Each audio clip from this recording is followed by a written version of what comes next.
ઘણાને મેં જોયા 10 રૂપિયા આમ પર્સમાંથી ધીરેથી 500ની નોટ સાઈડ પર કરે, પછી 100ની સાઈડ પર કરે, 50ની સાઈડ પર કરે, અને પછી 10ની કાઢે ને એ પણ આમ ચૂથાઈ ગયેલી હોય એ પછી જઈને ભૂદેવને આપે. હા, જઈ દઈને તમને આમાં આશીર્વાદ નહીં મળે, હું અહીંથી કહી દઉં છું તમને ચોખ્ખું. તમે 10 આપશો ને કે 50 આપશો ને, આમાં આશીર્વાદ નહીં મળે. આમ ખિસ્સામાં હાથ નાખો ને, આવ્યું તે આપો. આપતા શીખશો ને. તમે આપશો તો આ આપવા વાળા 1000 હાથ વાળા બેઠા છે. તમે 2 હાથથી આપશો, આ 1000 હાથથી તમને આપશે. અને આ મારી ગેરંટી છે, એકવાર કરી જોજો. ના થાય ને તો દૂર નથી રહેતી. હા, સુરતમાં જ રહું છું. અને ફોન કરશો ને તો તમારું જોડું ને મારું માથું, હું સામે આવીને ઊભી રહીશ જો વાત ખોટી પડે તો. પણ જ્યાં મનમાં જ મેલ એટલો ભરેલો છે, હા, પછી તમારો મેલ તો તમે ધોયો નથી.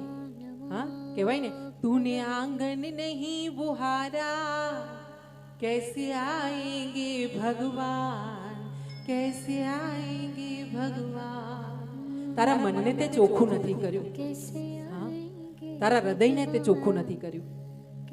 કથામાં જતા પહેલા 50 વાર તો પર્સમાં તે થેલીમાં એમ યાદ કરીને 10ની નોટો મૂકી છે. હા, તો પછી અસ્તુ. અહીંયા ખાસ વાત હું તમને એ જ કહીશ, વારે વારે નામ સ્મરણ કરજો. બીજું કંઈ નહીં કરો ને દુનિયામાં તો પણ ચાલશે, પણ એક નામ સ્મરણ. અહીંયા બેઠા છો ને, તમારા ઈષ્ટનું નામ લેજો, તમારા કુળદેવીનું, કુળદેવતાનું નામ સ્મરણ કરતા રહેજો. માળા લાવો તો બહુ સારું છે, માળા ના લાવો તો હાથથી, મનથી, તમારી જીહવાને, તમારા મનને માળા બનાવીને એનું નામ સ્મરણ ચાલુ રાખજો. કશું સાથે નહીં આવે. છેલ્લે મેં એવું પણ જોયું છે કે બાપ મરી ગયો હોય ને, સોનાની વીંટી ફસાઈ ગઈ હોય ને, શરીર ફૂલી ગયું હોય ને મર્યા પછી, તો છોકરા છે ને અડધો કલાક આમ મથ્યા કરે, તેલ લગાવે, ઘી લગાવે, ના નીકળે ને તો કાપવા વાળાને બોલાવે ને બાપની આંગળી કપાવીને લઈ લે.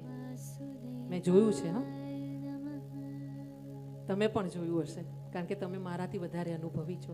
તમે જ્ઞાની છો, તમે ગુણી છો તો અહીંયા બેઠા છો, તમે તો આવીને બેઠા છો.